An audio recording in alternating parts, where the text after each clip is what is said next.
Channel open. Welcome back to WeeklyTrek, a proud member of the Tricorder Transmissions podcast network. I am your host, Alex Perry. What's today's date? The date. Today's show was recorded on February 14th, 2020, and is current through the Star Trek Picard episode Absolute Candor, so beware of spoilers. All right, let's get into the show. Good day, Voyager, and welcome to A Briefing with Neelix. It's a catchy title, isn't it? WeeklyTrek is a 30-minute news show covering the biggest stories from the Star Trek franchise. We are in a new golden age of Star Trek. There are 5 television shows at some point in production, possibly more on the way, and enough merchandise to fill the Bajoran wormhole. So stick with me, and I'll help you sort the real facts from a lot of the Dominion propaganda that you'll find online. But I can't do this alone. And my guest this week is the co-host of Warped, the completely unnecessary Star Trek podcast. I promise that's his title, not mine. Matt McClendon. Matt, welcome to WeeklyTrek. Thank you very much. I'm very happy to be here. It is my pleasure to have you. Well, Matt, I ask my guests this question every week. I want to know something that's got you excited about Star Trek at the moment. What's got you moving at Warp 10? I mean, the obvious answer, we're recording this the day after episode 4 was released yesterday, which ended with the appearance of 7 of 9. It's a bit of an obvious answer, I know, but pretty exciting to see good old Jerry Ryan back in the game. I loved that episode. I loved yesterday's episode, and it was really great to see her again and to see her in character. I mean, we knew she was coming, but now she's here, and it was very exciting to see her, I thought. Did you catch her name in the opening credits? Because I did not. I must have been distracted when her name came up. So I figured she was not showing up until episode 5. So I was extremely surprised when she showed up on the episode. Oh, yeah. I did see her name in the credits. So I knew she was coming, and I guessed that it was going to be one of those situations a bit like the old TNG episode where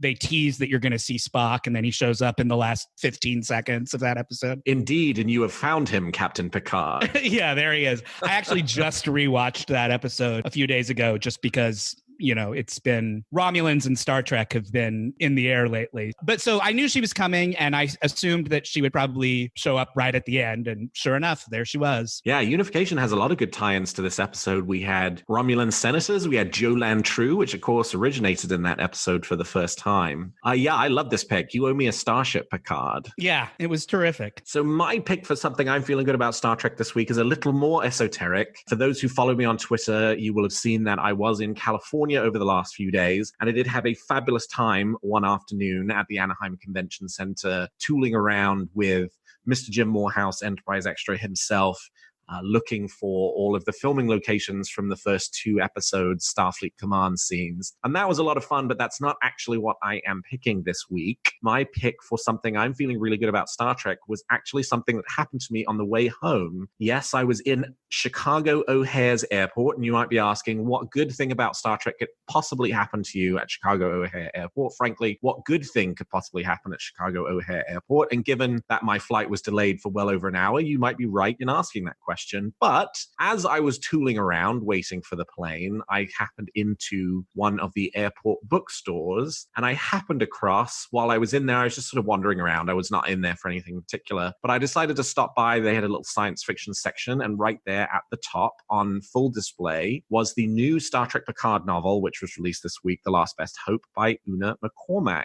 And I have to admit, this is probably the first time in 10, 15 years I've seen a Star Trek novel at something like an airport bookstore. As the shows retreated further and further into the distance, the book started to become sort of more of the sort of niche product that, you know, if you were not a real fan, but if you were a very committed fan of Star Trek, you would seek out. But otherwise, it wasn't the kind of thing that, you know, you might find a few in Barnes and Nobles here and there. But otherwise, it was mostly purchasing them online. So very exciting to see the way that this show has, you know, this sort of adds to that. I talked in previous episodes about the New York subway offering Star Trek Picard Metro cards and things like that. You know, the way that this show, more than any of the recent Star Trek products, I think, has really started to enter the cultural zeitgeist, and we're starting to see things like tie-in novels show up in airport bookstores again, which is really, really exciting. You can tell that they are all in on promoting this show. I think that they've decided that, even more so, I think, than Discovery, that this is sort of the flagship show of this new era of Star Trek because, they took over Piccadilly Square subway station in London. And I'm sure you saw the art that they did where they redid the subway signage. Piccadilly Circus. And Patrick Stewart's been all over, on The View and on Graham Norton. And so it feels like they've really invested a lot in terms of the sort of marketing push for this show to really get people excited about it. So, which is great. I love it. All right. Well, with that, let's turn to the week's top stories. There's a war going on, and I'm a reporter. So our biggest story this week is, and I guess the best way to describe it is an Instagram slideshow that was prepared by Star Trek Picard showrunner Michael Chabon. Yes, if you have been following the internet discourse around the weekly episodes of Star Trek Picard, you will know two things. One, that the episodes are pretty good and lots of people seem to like them a lot. And two, that there is always one thing every episode that sets the internet alight that they will not stop talking about. We have had Commodore O's sunglasses, Raffi's vape pen, Dr. Gerati's earbuds, Rios's smoking, the swearing that takes place in Star Trek Picard, and also the reference in the TNG episode The Defector to Romulan cyberneticists, even though Picard seems to be sort of reimagining some of that mythology a little bit. And it has sort of led people to wonder, are these things that the producers sort of knew about going into it, or is this the sort of thing that, the internet sort of comes back and bites them over? Well, Michael Chabon took to Instagram to illustrate that, no, actually, many of these things they've thought quite deeply about and had a number of answers for each of these little firestorms that have kicked up over various elements of the show. So he sort of takes it one by one on the question of why Commodore O's wearing a pair of sunglasses, despite the fact that Vulcans have an inner eyelid that protects them from sun damage. His simple question was, what therefore might we infer about Commodore O and whether she is in fact a Vulcan or not? As it relates to some of the sort of anachronistic technology that we think we've seen, like the vape pen, like earbuds, he actually said the production had taken a lot of time thinking about what technology would look like in the future and sort of pointed to things like books and cutlery and things that we use every day, the design for which, once you reach a certain level of efficiency, economy, comfort, and durability, they actually tend not to change all that much other than with the fashion of the day. And so positing that some of these pieces of technology that we're seeing has kind of fit into that vein as well. On the Romulan cyberneticists issue, the conversation that Jarok and Data have in The Defector, where Jarok says, I know a lot of Romulan cyberneticists who would want to be in the same room as you, and Data says, that's not an idea I find very comforting, and Jarok responds with, nor should you. I think a lot of people had worried that that meant that this was sort of canon breaking in some ways, because the canon's already established that Romulan cyberneticists exist, and Picard's saying, that there is this aversion in Romulan society to artificial intelligence and cybernetics. And to which Chabon responds, being a Romulan cyberneticist is kind of like being a Nazi doctor.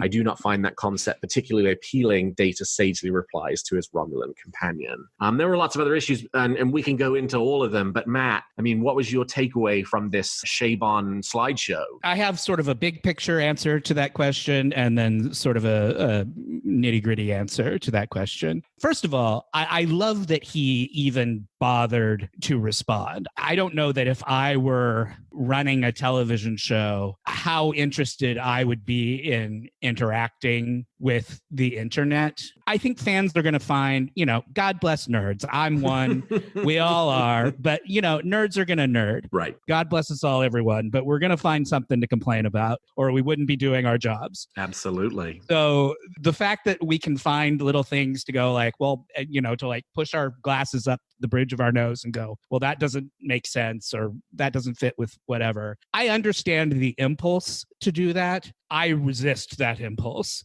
I'm more interested in sort of the story that's being told and the sort of bigger picture of it all, rather than, well, that contradicts what happened in, episode 14 in 1967 when Kirk told Spock that blah, blah, blah. I'm saying all of this as someone who has the potential within myself to absolutely do that. I mean, 100%. Especially when I was younger, I had all the books. I had the technical manuals. I could tell you where the bathroom on the Enterprise was. I can tell you why Chekhov it recognizes Khan, even though he's not in that episode. Like all of that nerd stuff, I own it. I have it. It's in me. I try very hard not to let that stuff bother me anymore because life's too short, and the internet, as we all know, is a hellish pit of fire and hatred. So I try to stay out of those kinds of things when I encounter them on the internet, even though it goes against all of my baser instincts. But to get to the nitty gritty part of it, I totally agree with him. I think there is a sort of platonic ideal of technology, right? You're not going to improve a fork, right? A fork is a fork is a fork is a fork. And it's going to be a fork 300 years from now. The fact that people put little things in their ears to listen to music makes sense to me. Her wearing sunglasses, whatever, maybe there's some hidden meaning behind that. Maybe they just thought it was cool that she was wearing Ray-Bans. Maybe Ray-Ban sponsored the episode. There are a million reasons. Maybe he's being honest. Maybe he's saying that's a clue. The vaping did sort of strike me as a little odd, just because that's such a contemporary issue that we're dealing with right now. And they didn't bother to make it look like something else. Yeah. It just looks like a vape pen. Right. So that I did think was a little funny. But again, so what? She's supposed to be a troubled person, right? They're not, I think, suggesting that she's cool for vaping. They're suggesting that she has some sort of addiction problem. It seems like they were sort of hinting at. So even though I thought it was funny, that's clearly just a vape pen that somebody in the props department mocked up to make it look like it was future vaping. It was space vaping. It was spaping. The stuff about him smoking cigars didn't bother me. That seems like a thing that people have done for a million years and will probably continue to do. Iman smoked in Star Trek 6. Her and Kirk had that stogie that they were smoking when they were on. And Talbot St. John smokes in Final Frontier as well. Yeah, sure. So, I mean, they've established that smoking is a thing that still exists in the future. Oh, and there are no smoking signs in the Kobayashi Maru simulator in The Wrath of Khan. Oh, really? Oh, I've never noticed that before. Okay. Wow, that's funny. I've seen that movie about 1 million times, and I've never noticed that. The swearing doesn't bother me. It's modern day television. They're on streaming, so they get to swear, Mm-hmm. There are certain things, and this kind of goes into one of the complaints about Discovery, at least in the early days, was it doesn't look the way the old show looked. There was a lot of sort of that floating around in the fandom. It doesn't look like 1966 anymore.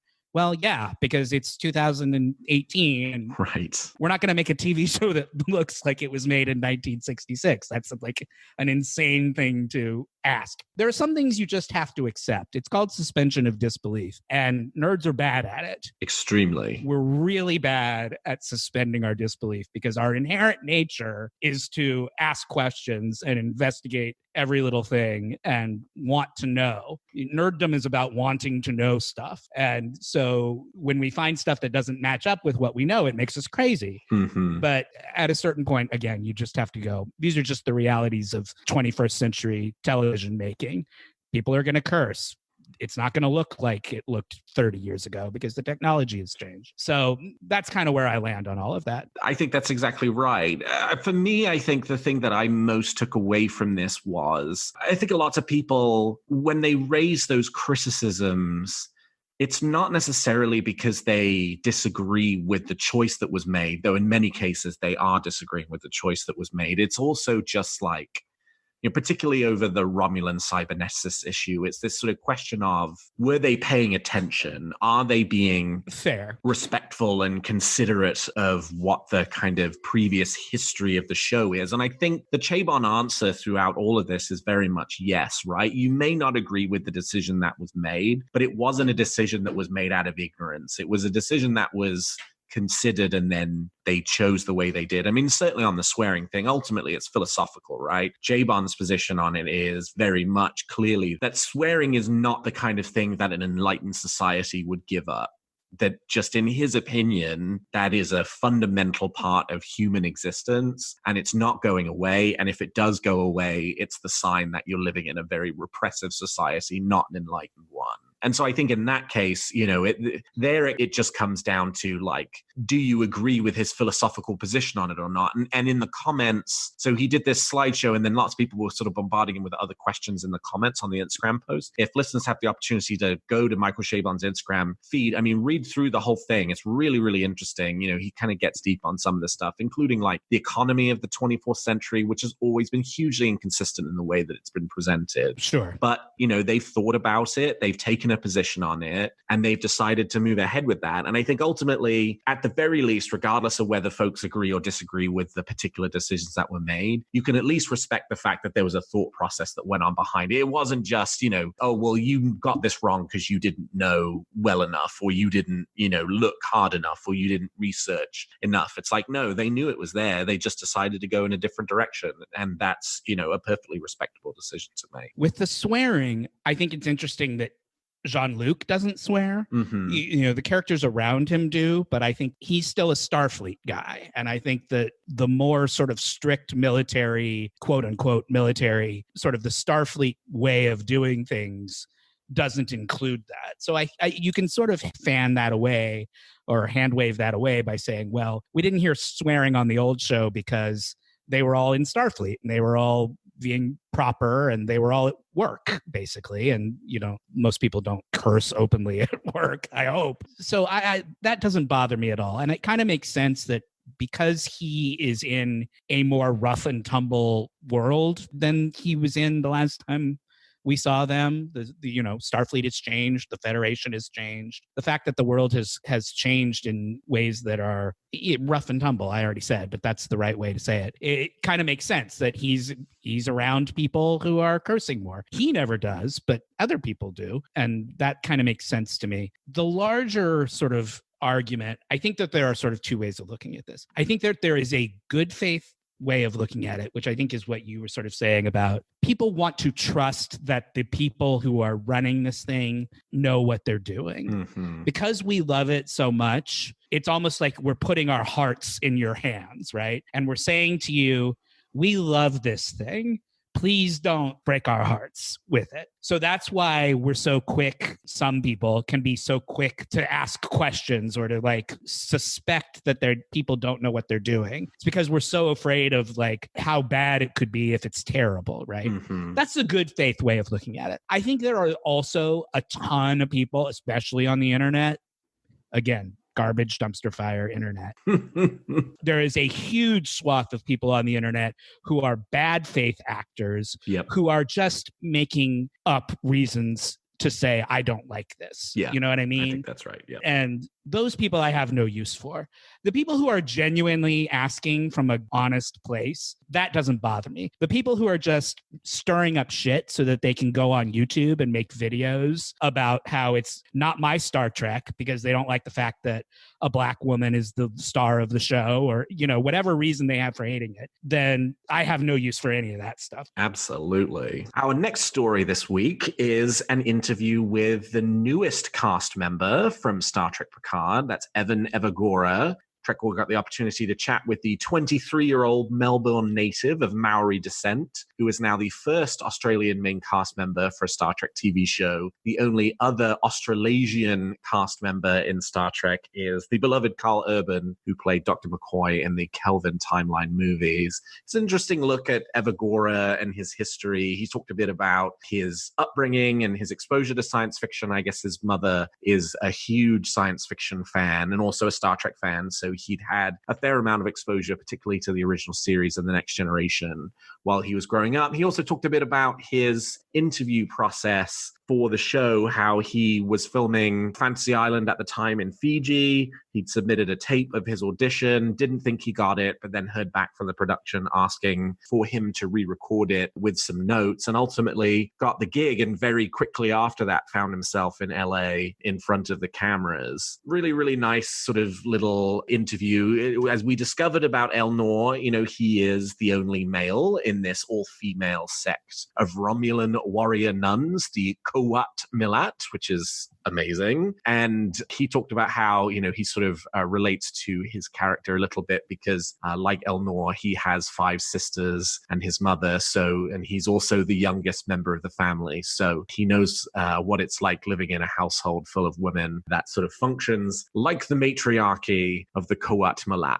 But Matt, Evan Evagora, he was made quite the impression in his first episode, don't you think? First of all, he's a snack. I don't know if anybody's looked at his pictures on Google, but he's a good-looking guy outside of the take him out of the Romulan makeup. He's really good in this episode, I thought. I loved the badass Romulan warrior nuns, right? They're terrific. I made a joke on Twitter yesterday or today that they should call this show Everybody Hates Jean-Luc, because it seems like so far after 4 episodes, everywhere he goes, everyone's mad at him. He goes to see the Starfleet Admiral. She tells him to off.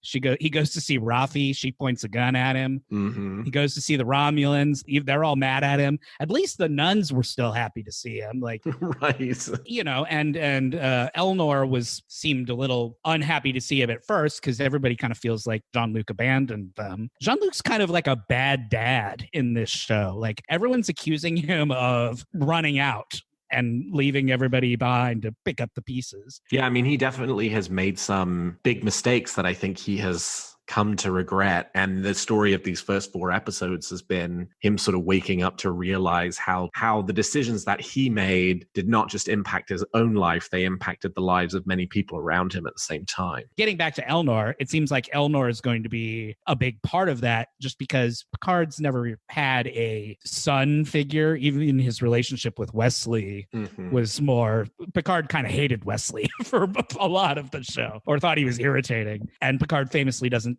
like kids, which they even made a joke about in the episode. Yep.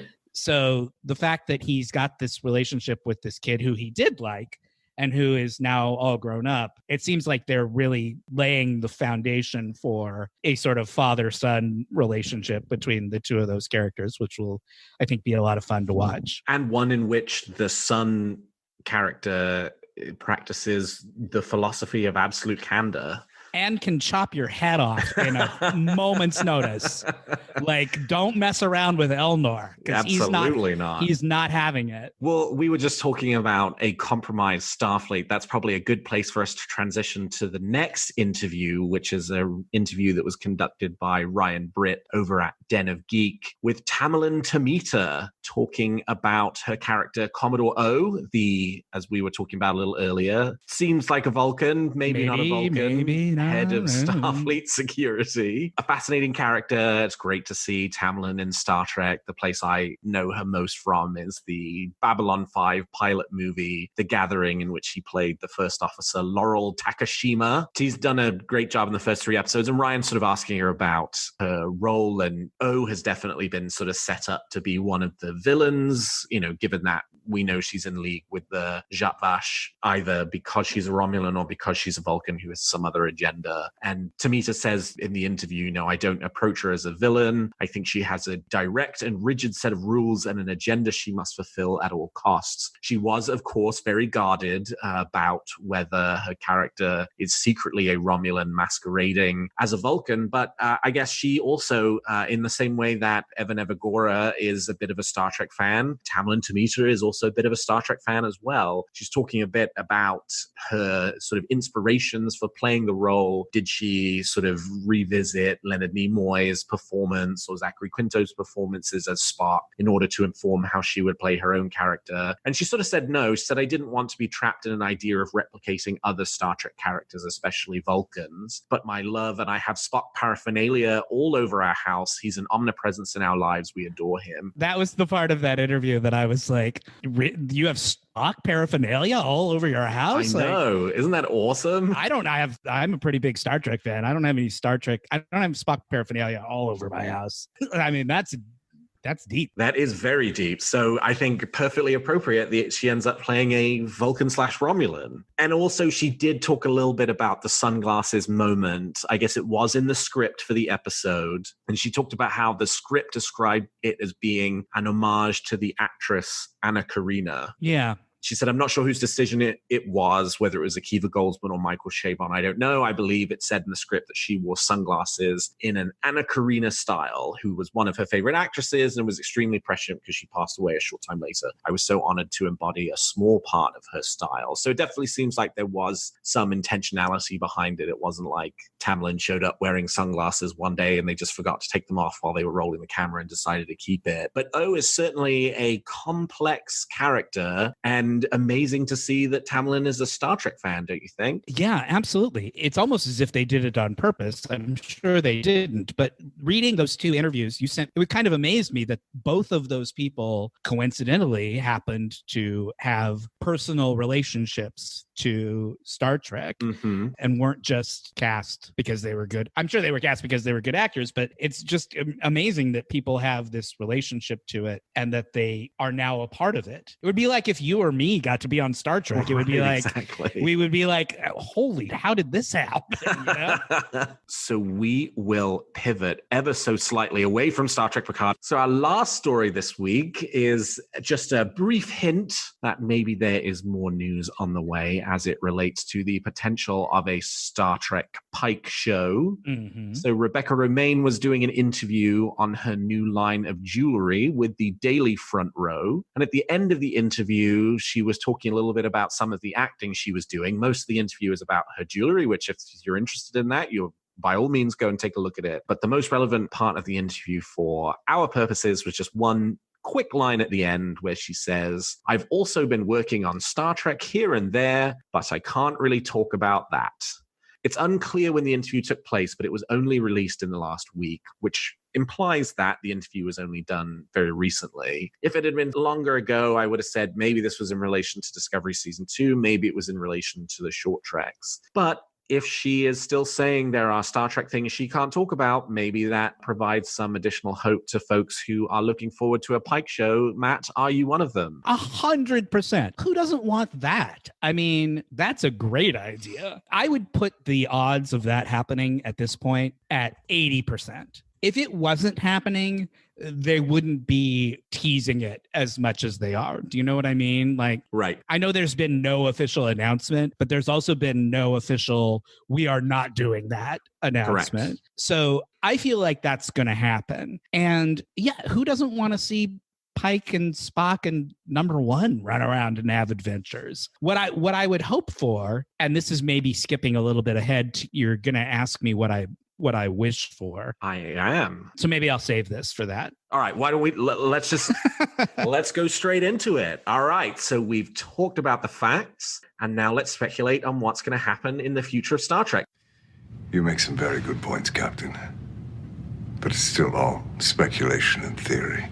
So each week, I and my guests give you a wish or a theory we're nurturing about the future of the franchise. So Matt, we were just talking about the potential for a Pike series, and I think you were about to hit me with what you would like to see a Pike series be about. So let's hear it. Here's what I really wish for. I miss the goofy leisure wear that people in the future wore back on Star Trek The Next Generation. On the new show, everyone is wearing very sensible sort of like khakis and earth tones and knitwear.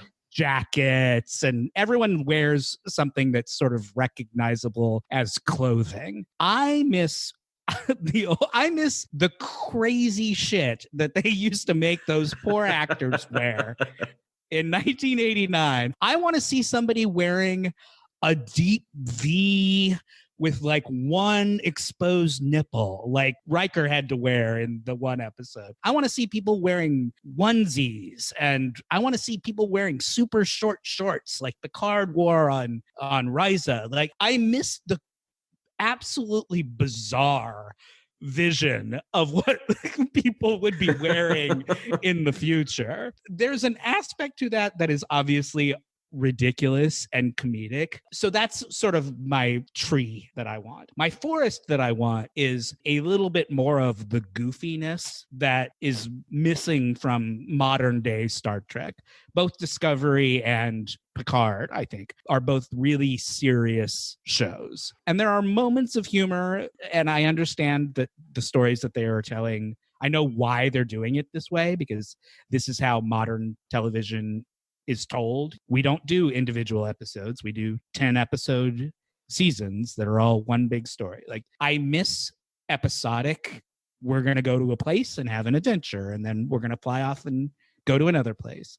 And I miss the goofiness of Star Trek is kind of built into the DNA of it. Because if you look at like the old, if you go back to Kirk and even TNG and even Deep Space Nine, you know, there's a lot of stuff that's just kind of like silly.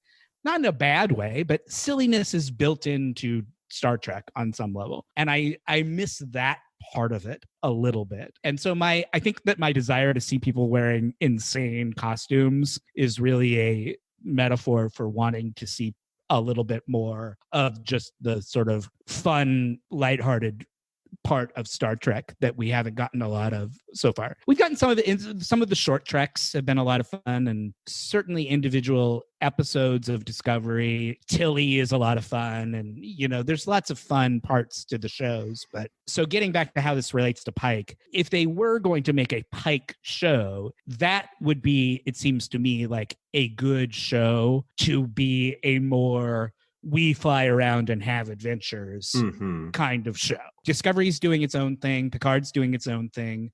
Pike could be a more, I hate this word because I feel like it's a word that assholes on the internet use, but a more old school or traditional version of Star Trek where we're just flying around having cool fights and stuff and adventures and things. That is certainly the kind of Star Trek that I think Anson Mount has said he wants to do if he would return to a show. And I think so far it appears that they were not blowing smoke when they said it was their intention for the different Star Trek shows to have very different philosophies and approaches and styles to them. Sure. You can see after 4 episodes that Picard is not Discovery. They have made some very intentionally different choices about the pacing and the structure of the show as a whole, sort of what the modus operandi is for every week. You know, they are really quite different. And so given that, I think there's definitely room for them to also have an episodic show that sits alongside that, because there's only so many different ways you can spin a serialized production, and they're doing 3 or 4 of them as it stands right now. So yeah, I mean, I think, you know, we can definitely get that. I will say though, did you watch the preview for next week's Picard episode yet? I did. And that seems like it's going to be a romp. Yeah. Talk about goofy costumes. I posted on Twitter about it and I said, oh my God, they're cosplaying this week on Picard. I mean, they're literally dressing up. Rios, it looks like, is dressed up as a pimp. Yeah. And they're going down to some wacky planet and they're going to have an adventure. So I'm very excited about next week's episode. And Picard's wearing an eye patch. Yeah, Picard's got an eye patch. They're all dressed up like weirdos. Like that's my Star Trek. I want to see Data rolling dice on a casino planet, you know? So my wish this week is very quick. It also relates to next week's episode. So we know we will be at Free Cloud, presumably some kind of gambling planet / establishment somewhere on this planet. I'm sure there will be shots of these characters moving through populated areas. I would like to see a Ferengi. It's time for us to see the Ferengi return to the Star Trek franchise. Doesn't have to be a supporting character or a guest star or anything like that. I would just like there to be a Ferengi in the background because it makes so much sense in the world that they would be drawn to a casino environment. I mean, they're going to be in a bar, right? I mean, who runs a bar better than a Ferengi? Exactly. If you had to pick, which is your favorite show? My favorite show is The Next Generation, but the best show is Deep Space Nine. That is the right answer. God damn it. That is my answer, which means it's the right one. Yes. Yeah. My favorite one is Next Gen because that's the one I grew up loving. 100%. But Deep Space Nine is the best one. It's the best storytelling. Yep. It's the best character development. 100%. Yep. 100%. My God. No wonder I enjoy listening to your podcast. Do you have a theory or a wish for Discovery, Picard, or the future of the franchise that you'd like to share? Tweet them to me at WeeklyTrek, and I might feature your theory in a future episode. Well, that's all the time we've got for this episode of Weekly Trek. Thank you so much to my guest, Matt McClendon, for joining me today. Matt, how can people contact you if they want to continue the conversation? Well, first of all, thank you very much for letting me do this. I had so much fun. It was my pleasure. If people want to, they can listen to my podcast. My friend Sean and I do it together. It is called Warped, the Completely Unnecessary Podcast. We are watching every episode of Star Trek in order, chronologically, until we die or they stop making Star Trek, which means we will die because they're never going to stop making Star Trek. Each episode is one episode of our show. We watch them live, so we comment on what we're watching, Mystery Science Theater style, so you can watch along at home and listen to the podcast at the same time. We are done with the original series. We're done with the animated series. We're almost done with the first 4 movies. And then we will be moving into the Next Generation era, which I'm very excited about. So you can listen to that on all of your standard podcast places, iTunes, Stitcher, et cetera, et cetera. It's called Warped, WARPED. You can follow us on Instagram at Warped the Podcast. Our producer, Jake, runs that account, so I don't know what's on there, but I'm assuming it's good. You can follow us on Twitter at Warped Trek, WARPEDTREK. And you can follow my personal Twitter, which is at Host Warped, HOSTWARPED. And I mostly post about nerd stuff, lefty politics, and gay things. So if any of those 3 things strike your fancy, give me a follow. And a fairly good overlap for the Weekly Trek audience, I think. And you can find this show on Twitter at Weekly Trek and me at Alexander T. Perry. And if you enjoy the show, please consider leaving us a 5-star review on your podcast player of choice. And please check out some of the other great shows on the Tricorder Transmissions. And if you like our shows, please also consider becoming a Patreon of Tricorder, which you can find at patreon.com/the Tricorder Transmissions. And lastly, if you're looking for Star Trek news on the internet, I hope you will turn to trekcore.com. Until next week, thank you, Matt. Thank you to all of my listeners, and live long and prosper.